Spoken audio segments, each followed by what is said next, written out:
5 چیزیں میں نے گنوائی ہیں، اگر ان کو ملا دیا جائے اور ان کی قیمت 52.5 تولے چاندی کے ساتھ جا کے ملتی ہے اور صدقۃ الفطر شکر کے لیے ہے، نہ کہ یہ جرمانہ ہے۔ کس طرح شکر کے لیے ہے کہ اللہ جل جلالہ یہ کہنا چاہتے ہیں، بسم اللہ الرحمن الرحیم، الحمدللہ وکفی والصلاة والسلام علی عبادہ الذین اصطفی، اما بعد۔ میرے پیارے بھائی دوستو، یہ رمضان کا مہینہ ہے، اس میں ایک چیز واجب ہے صاحب نصاب کے اوپر، وہ ہے صدقۃ الفطر۔ آپ علیہ الصلوۃ والسلام نے فرمایا کہ روزے دار کا روزہ زمین اور آسمان کے درمیان لٹکا ہوا ہوتا ہے، اگر وہ صدقۃ الفطر ادا کر دے جو صاحب نصاب ہے تو اس کا روزہ اوپر اٹھا لیا جاتا ہے آسمانوں پہ۔ اب صدقۃ الفطر کس کے اوپر واجب ہے؟ جس کے پاس 5 چیزیں ہوں، ایک سونا ہو، چاندی ہو، نقدی ہو، مال تجارت ہو، اور 5ویں چیز اس کے پاس ضرورت سے زائد چیزیں ہوں جن کو سال ہا سال ہو گئے اس نے یوز ہی نہ کیا، استعمال ہی نہ کیا، ویسے وہ چیزیں رکھی ہوئی ہیں۔ اب یہ کس کی طرف سے ادا کرے گا؟ ایک اپنی طرف سے ادا کرے گا، اپنے چھوٹے بچوں کی طرف سے ادا کرے گا جو نابالغ ہیں۔ ہاں، کچھ بالغ بچے ہیں لیکن وہ مجنون ہیں، ان کی طرف سے بھی یہ ادا کرے گا، اور جو بالغ بچے ہو گئے اور سمجھدار ہیں ان کی طرف سے ادا کر دے تو احسان ہے، اگر نہ کرے تو کوئی مسئلہ نہیں۔ اسی طرح بیوی کی طرف سے اگر ادا کر دے تو احسان ہے، نہ کرے تو کوئی مسئلہ نہیں ہے۔ صدقۃ الفطر اس کے اوپر یہ واجب کب ہوتا ہے؟ یہ واجب ہے کہ پہلی شوال کو طلوع فجر کے بعد یہ واجب ہے، اس کا ادا کرنا ضروری ہے۔ جو شخص صاحب نصاب ہے، جس کے پاس 52.5 تولے چاندی کے بقدر، چاہے وہ 5 چیزیں میں نے گنوائی ہیں، اگر ان کو ملا دیا جائے اور ان کی قیمت 52.5 تولے چاندی کے ساتھ جا کے ملتی ہے تو اس کے اوپر صدقۃ الفطر واجب ہے۔ تو یہ پہلی شوال طلوع فجر کے بعد یہ صدقۃ الفطر ادا کرے گا۔ اگر اس سے پہلے کوئی شخص فوت ہو گیا اس کی طرف سے ادا نہیں کرے گا، لیکن طلوع فجر کے بعد کوئی پیدا ہو گیا بچہ تو اس کی طرف سے ادا کرے گا۔ ایک شخص اپنے کاہلی کی وجہ سے، سستی کی وجہ سے نہیں ادا کر سکا تو وہ اس صدقے کو عید کی نماز کے بعد ادا کرے گا، لیکن اس کو وہ ثواب نہیں ملے گا جو صدقۃ الفطر کا اصل ثواب ہے۔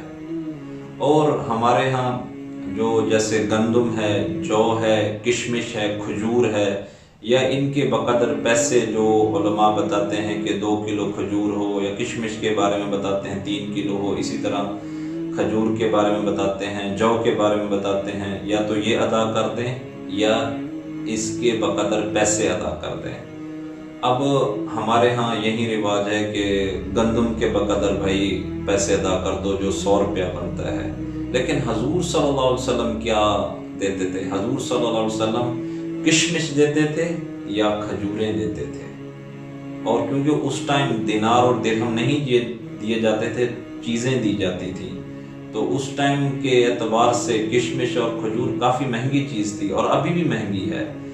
تو جو صاحب ثروت ہے، جس کو اللہ تعالیٰ نے پیسہ دیا ہوا ہے، تو وہ کشمش اور کھجور کے بقدر صدقۃ الفطر ادا کرے۔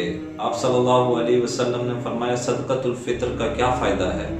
ایک فائدہ یہ ہے کہ صدقۃ الفطر روزے دار سے کوئی لغو بات ہو گئی، فضول بات ہو گئی، یہ صدقۃ الفطر اس کے لیے کفارہ ہے۔ اور دوسری بات یہ مساکین کے لیے فائدہ مند ہے کہ ان کو پیسے مل جاتے ہیں، وہ کپڑے پہن لیتے ہیں، عید کے دن چیزیں لے آتے ہیں۔ اور صدقۃ الفطر شکر کے لیے ہے، نہ کہ یہ جرمانہ ہے۔ کس طرح شکر کے لیے ہے کہ اللہ جل جلالہ یہ کہنا چاہتے ہیں کہ اصل میں ہی رزاق ہوں، کھلانے والا میں ہی رزاق ہوں، لیکن تم میری مرضی سے تمہارے محتاج جو بندے ہیں تم ان کے اوپر خرچ کرتے ہو، نہ کہ ان سے مانگتے ہو، تو تم میرا شکریہ ادا کرو کہ میں نے تمہیں کسی کا محتاج نہیں بنایا، تمہیں ان کا بڑا بنایا ہے، اور تم ان کے اوپر پیسے خرچ کرتے ہو، نہ کہ ان سے پیسے لیتے ہو۔ تو ہم دل کھول کر صدقۃ الفطر ادا کریں اور دل کھول کر خرچ کریں، اور حضور صلی اللہ علیہ وسلم جیسے کشمش اور کھجور دیا کرتے تھے، ہم اس کے بقدر پیسے دیں تاکہ غریب ہمارے بھائی مسلمان بھائی بھی اس کو صحیح طرح عید گزارنے والے ہو جائیں۔ اور یہ کافر کی طرف سے تو ادا نہیں ہوتا، یہ تو مسلمان ہی ادا کرتا ہے اور بالغ ادا کرتا ہے۔ تو ہم اپنے سینے کو کھول لیں، سخی بن جائیں۔ اللہ جل جلالہ کو ایک جاہل ہو سخی ہو پسند ہے، ایک عالم ہو اور سخاوت نہ ہو، اس میں بخل ہو، تو اللہ کو وہ نہیں پسند۔ صحابہ کرام رضی اللہ عنہم اجمعین کے سخاوت کی مثالیں ہیں۔ اللہ کی قسم وہ ایسے خرچ کرتے تھے کہ آپ صلی اللہ علیہ وسلم عثمان بن عفان کے بارے میں فرما رہے ہیں، ما ضر عثمان ما فعل بعد اليوم، اللہ کی قسم اگر عثمان اس کے بعد کوئی عمل نہ کرے پھر بھی جنتی ہے۔ ایک آخری واقعہ کہ عمر بن خطاب رضی اللہ عنہ کے زمانے میں قحط سالی تھی، تو انہوں نے خط لکھا عمر بن عاص کو جو مصر کے گورنر تھے کہ ہمارے ہاں قحط سالی ہے، تم ہی وہاں سے کچھ بھیج دو۔ تو عمر بن عاص رضی اللہ عنہ نے جواب دیا، سأرسل الیک بعیر اولھا عندک وآخرھا عندی، اللہ کی قسم میں تمہارے پاس ایک ایسا لشکر بھیجنے لگا ہوں اونٹوں کا، جس کا پہلا حصہ مدینے میں داخل ہوگا اور آخری حصہ مصر سے نکلے گا، اور ایسا ہی ہوا۔ اور آپ رضی اللہ عنہ پھر عمر بن خطاب رضی اللہ عنہ ایک ایک وقت میں 40 اونٹ ذبح کیا کرتے تھے غریبوں کے لیے جن کے پاس کھانے کے لیے کچھ نہیں ہوتا تھا۔ اللہ تعالی ہمیں عمل کرنے کی توفیق